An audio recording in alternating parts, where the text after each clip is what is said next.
Hello everyone, and welcome to the methods and materials portion of Drawn Paint for Life, where we're going to learn about the angled brush and the color lemon yellow this week. So the first thing, methods with the material, is the angled brush. As you can see in this kit that you'll have in your classroom, there's a variety of sizes and shapes, actually lengths.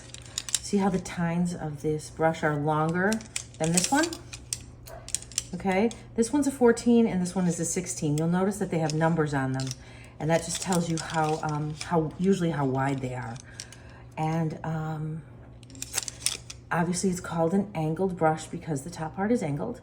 And I'm gonna pick this medium one here. But you'll see you have like this way, all the way down to a small brush like this.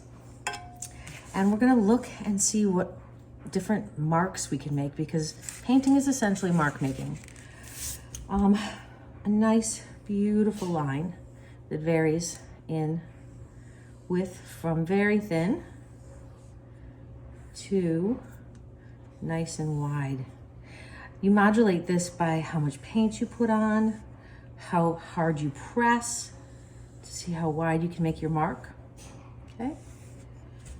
A smaller brush will make you really be surprised the amount of beautiful lines you can make with a big brush. I'm not that crazy about smaller brushes, but these are actually really nice. I actually paint with these. I think they're quite good for watercolor. So you can curve your lines a little bit, and this is the really fun part. Let's get down a little bit closer so you can see how with a brush like this, if you just tap it, you can make some really beautiful textured marks. Okay, really, really lovely. And then, and again, I'm using the smallest of the brushes. You can use just the top, just this little tip right here, to make little dots that are almost wedge shaped. They're almost triangular. They're very specific to an angled brush. If you used a round brush, they would be more oval, but you can make little teeny tiny ones, okay? Or you can make bigger ones. You can press the whole side of the brush to make this beautiful wedge shape, okay? All right, and that just looks bigger as you use a bigger brush. Something like that. So be specific and really think about the marks that you're making as you use an angled brush. You know, I like to say it's not like you're scrubbing the kitchen floor. It's a brush that has an incredible amount of finesse in it.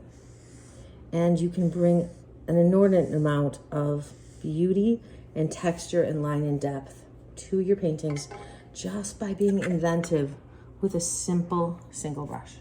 Okay, now let's look at yellow. This is lemon yellow in our palette right here. Okay, this is the deeper cadmium yellow, so we're looking at lemon yellow this week. And if we take some lemon yellow like this, we'll just put some swatches of it out, and let's see what happens when we mix it with other colors. As you remember, yellow is a primary color, which means that it exists all of itself. You basically have to get it as an art supply. It's considered primary because you don't have to mix anything to create it. Blue, red, and yellow are the primary colors. So let's see what happens when we put blue together with yellow. Okay, of course we're gonna go green. And then I'm gonna add more yellow just to see how much it lightens up. So it really just depends. It's like, it's all proportions. How much of either one of the primaries you mix in will develop this enormous range of color. There's in this color box an infinite number of colors. Because, I mean, like, I'm sure there's a number to it, but you can mix so many different colors depending on how much paint you use of a specific color. And we're gonna mix this together with that. If you want your colors to be pure, you should really make sure that your brushes are clean and have a paper towel handy, which I do not have. So a little bit of yellow, a little bit of red, makes a beautiful orange, a little bit more yellow, beautiful, bright, okay? let's see what happens when we mix a little bit of black in. Black is so interesting because used in small portions, it really makes beautiful. It's almost like a, gosh, I don't even know what color that is. It's like a yellow gray, really pretty. Then let's try a little bit more black. And it almost looks like, yeah. That's umber.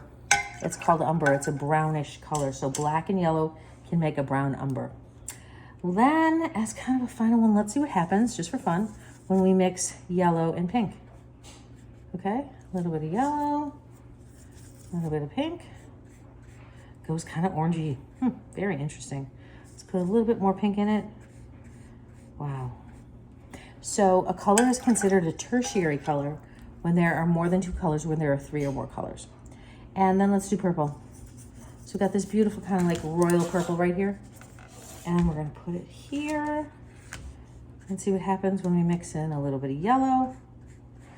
Going brown, going to brown.